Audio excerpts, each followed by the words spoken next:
Good morning, students. Today we start the chapter number 1, the part second. तो ये story चल रही थी एक दलित वर्ग की, जिसमें हम एग्जाम्पल पढ़ रहे थे, जिसमें हमने सबसे पहले एग्जाम्पल पढ़ा था कांता का, और इसी की तरीके और अदर एग्जाम्पल्स दिए गए हैं जिसके ज़रिए हमें इक्वलिटी को समझाया गया है, समानता को समझाया गया है। अब इसमें कहानी जो है वो बताई गई है, जिससे पहले मैं थोड़ा सा फर्स्ट पार्ट की ओर चलूँगी, जिसमें ये था कि now let us read a story about the experience of the Dalit child attending school. हम उस एक्सपीरियंस स्टोरी को इसमें डिस्कस करेंगे जो कि एक दलित चाइल्ड की है, निम्न जातीय वर्ग के बच्चे की है। You have already read about the Dalits in the class 6 book. आपने ऑलरेडी 6 क्लास के बुक में दलित के बारे में पढ़ा था। Dalit is a term that so called over class use to address themself. निम्न जातीय वर्ग के लोगों को दलित की कास्ट में रखा गया है। Dalit means broken and by using the words lower caste are pointing to how their word are continues be seriously discriminated against. मतलब दलित उन लोगों के लिए पॉइंट आउट किया जाता है जो कि निम्न कास्ट के लिए हैं और जिनका हर फील्ड में बहिष्कार किया जाता है। अब हम फिर से एक अच्छे से एग्जाम्पल के ज़रिए इस चैप्टर को समझाया गया है। Om Prakash Valmiki is a famous Dalit writer. Om Prakash Valmiki जो थे बहुत ही फेमस दलित राइटर थे। In his autography Joothan he writes I had to sit away from the others in the class. उन्होंने अपने ऑटोबायोग्राफी में, जिसका नाम है झूठन, उसमें लिखा है I had to sit away from the others in the class. मुझे दूसरे बच्चों से अलग क्लास में बिठाया जाता था, and that too on the floor, और फर्श पे बिठाया जाता था। मतलब जो ओम प्रकाश थे वो दलित वर्ग से थे, तो इसलिए उन स्टूडेंट्स में के साथ जो कि निम्न वर्ग के थे, तो उस समय उनके स्कूल में भेदभाव किया जाता था और जो बच्चे थे उनको बेंचेस पे बिठाया जाता था, पर उस बच्चे को, क्योंकि वो दलित वर्ग का था, फर्श पे बिठाया जाता था। The mat ran out before reaching the spot I sat on. दरी उसके लिए बिछा दी जाती थी, जैसे पहले के ज़माने में चटाई होती थी, वो चटाई एक उसके लिए स्पेशली बिछा दी जाती थी उसके पहुँचने से पहले। Sometimes I would have to sit away behind everybody, और कई बार मुझे सारे स्टूडेंट्स के पीछे भी बिठाया जाता था। राइट नियर द डोर, दरवाजे के पास बिठाया जाता था। Sometimes they would beat me without any reason, और कई बार मुझे स्कूल में पिटाई भी की जाती थी बिना किसी कारण के। ये सब उसके साथ व्यवहार इसलिए होता था क्योंकि वो दलित वर्ग का था। When he was in class 6, the headmaster asked Om Prakash to sweep the school and the playground. जब वो 6th क्लास में था तो उसके जो हेडमास्टर साहब थे, उन्होंने ओम प्रकाश को स्कूल की सफाई करने के लिए, प्लेग्राउंड की सफाई करने के लिए कहा, वहाँ झाड़ू लगाने के लिए कहा। He writes, the playground was way larger than my small physique could handle and incline it. मतलब जो स्कूल का ग्राउंड था वो इतना बड़ा था कि उसका जो छोटा सा शरीर था, उस बच्चे को कहा गया उसके पूरे ग्राउंड की सफाई करनी, वो करने में असमर्थ था। My back began to ache, और इतने बड़े मैदान की सफाई करते करते उसकी कमर में दर्द हो गया। My face was covered with dust, और उसके ओम प्रकाश के सारे चेहरे पर धूल ही धूल जमा हो गई। Dust had gone inside my mouth. जब उस बच्चे से पूरे फर्श पर, पूरे मैदान में झाड़ू लगवाई गई तो उसके मुंह पर मिट्टी ही मिट्टी जम गई। The other children in my class were standing and I was sweeping. Class के जो दूसरे अन्य बच्चे थे वो सब खड़े हुए थे और वो झाड़ू लगा रहा था। Headmaster was sitting in his room and watching me. Headmaster उस क्लास में बैठे हुए थे और ये सब देख रहे थे। I was not allowed to get a drink of water. मतलब उसे सफाई करने का काम दिया गया था और इस बीच में उसको पानी पीने तक की इजाज़त नहीं थी। I sweat the whole day from the door and windows of the school rooms. The eyes of the teachers and the boys saw this spectrum. पूरे दिन वो बच्चा सफाई करता रहा, उससे पूरे मैदान की सफाई करवाई गई, सारी क्लासेस की सफाई करवाई गई, और दरवाज़ों की, खिड़कियों की, सारे रूम्स की सफाई की गई, और ये सब होता देख रहे थे हेडमास्टर, टीचर और वो स्टूडेंट्स जो कि उसके साथ पढ़ते थे। Om Prakash was made to sweep the school and the playground for the next couple of the days, and this only came to an end when his father. ऐसा ओम प्रकाश से डेली कराया जा रहा था, और इस चीज़ का अंत तब तक नहीं हुआ जब तक कि उसके पिताजी नहीं आ गए. Who happened to be passing by, वो वहाँ से गुजर रहे थे. Saw his son sweeping, उन्होंने अपने बेटे को झाड़ू मारते हुए देखा. He confronted the teacher and then walking away from the school holding Om Prakash hand.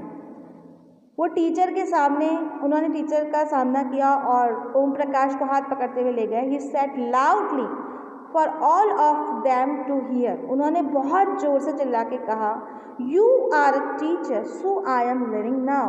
क्योंकि तुम एक अध्यापक हो इसलिए मैं तुम्हें छोड़ रहा हूँ. उन्हें ये देखकर बहुत दुख हुआ कि उनके बच्चे के साथ भेदभाव किया जा रहा है. तो ये सब देखकर वो टीचर के पास गए और बहुत लाउडली उन्होंने शाउट किया, बहुत जोर से चिल्लाए कि तुम एक टीचर हो इसलिए मैं तुम्हें छोड़ रहा हूँ. But remember this much masters will study right here in this school, and not just him but there will be more coming after him. लेकिन उन्होंने उस मास्टर को कहा कि ये यहाँ पे पढ़ने आया है और स्टडी करने आया है, and not just him but there will be more coming after him, और इसके अलावा और भी ऐसे लोग बहुत से आएंगे. तो second story is based on, मतलब ये जो स्टोरी सुनाई गई थी ओम प्रकाश की स्टोरी के जरिए ये समझाया गया था कि किस तरीके से स्कूल में जब वो क्लास 6 में था उसके साथ असामान्य व्यवहार किया गया था, क्योंकि वो एक दलित वर्ग से था, एक नीची कास्ट का था, तो उसके साथ ऐसा बिहेव किया गया था. इसलिए जब कहा जाता है कि हम सब भारत में समान हैं तो इस बात पर विश्वास करना मुश्किल होता है, और इसमें यही फीलिंग्स बताई गई है इस चैप्टर में. The second story is based on an ancient that took place in one of the India largest cities and is common practice the most part of the country. अगली जो स्टोरी है वो भी बहुत प्राचीन स्टोरी है और एक बहुत बड़े शहर की स्टोरी है. It is a story about Mr Mrs Ansari who were looking to rent an apartment in the city. ये कहानी मिस्टर और मिसेस अंसारी की है जो कि शहर में अपना एक किराए का मकान ढूंढ रहे थे. They had the money and so paying the rent was no problem. उन्हें उसका किराया पे करने में कोई प्रॉब्लम नहीं थी, उनके पास पैसा था. उन्हें ज़रूरत एक मकान की थी और मकान ढूंढ रहे थे वो लोग. They went to a property dealer for her to find a place. अब किराए का मकान ढूंढने के लिए उन्होंने मदद ली प्रॉपर्टी डीलर से. The dealer inform them that he knew about quite a few apartments that were available for the rent. Dealer ने कहा कि वो जानता है कि कुछ ऐसे अपार्टमेंट्स हैं जिन्हें कि किराए पे दिया जा रहा है. They visit the first apartment and the Ansaris like it very much and decided to take it. उन्होंने अपार्टमेंट को देखा, उन्हें वो अपार्टमेंट पसंद आया और उन्होंने वो लेने का निश्चय किया. However when the landlady found out their names, she made an excuse about how she could not rent the house to someone who ate meat because the building did not have any non-vegan residents. वहाँ जो मालकिन बाहर आई और उन्होंने उनको वो मकान नहीं देने का ये एक्सक्यूज़ दिया कि वो केवल शाकाहारी लोगों को ये घर देती है, मांसाहारी लोगों को ये घर नहीं देती है. Both the Ansaris and the property dealers were surprised to hear this because they could smell fish being cooked in the neighbor's house. ये सुनकर अंसारी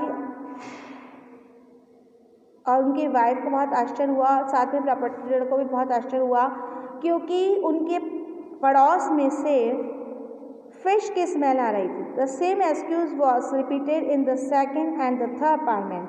जब वो दूसरे और तीसरे अपार्टमेंट में गए तो उन लोगों ने भी उन्हें यही एक्सक्यूज़ दिया. Finally the property dealer told them that they might want to change their names and call themselves Mr and Mrs Kumar. बोले अब वो जो उन्हें रेंट के लिए मकान दिखाने आया था प्रॉपर्टी डीलर, तो उन्होंने क्या कहा कि आपको अंसारी से नाम हटाकर आपका मिस्टर मिसेस कुमार रख देना चाहिए, तभी आपको मकान मिल पाएगा. द अंसारीज पर reluctant to do this and the decided to look some more, लेकिन उन्होंने करने से मना कर दिया कि केवल एक मकान किराए पे लेने के लिए हमें अपना नाम डालना पड़े, ऐसा हम नहीं करेंगे। In the end it took a whole month of looking at apartment before they found a landlady who was willing to give them a place on rent. 1 महीने की खोज के बाद उन्हें वो मकान मिल गया और उन्होंने वो मकान रेंट पे ले लिया। If you were one of the Ansaris, how would you have responded to the suggestion that you change your name? यदि आप अंसारी की जगह होते तो क्या आप अपना नाम चेंज करना चाहते? Can you think of an incident in your life which your dignity was perverted? How did that make you feel? कि जब आपको बदलना पड़े किसी और के कारण तो आपको कैसा फील होगा, आपको कैसा लगेगा, तो ये सोचकर बताइएगा। इस चैप्टर में कुछ ऐसे प्रश्न दिए हुए हैं, लोगों के साथ ऐसा होता है, उनके साथ इसी तरह का असमान व्यवहार किया जाता है।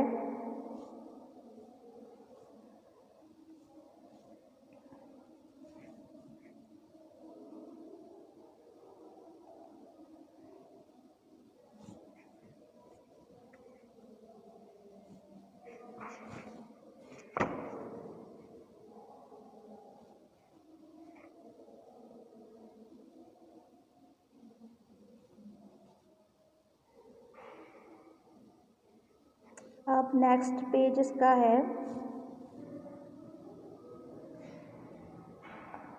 इसको भी हम पढ़ेंगे।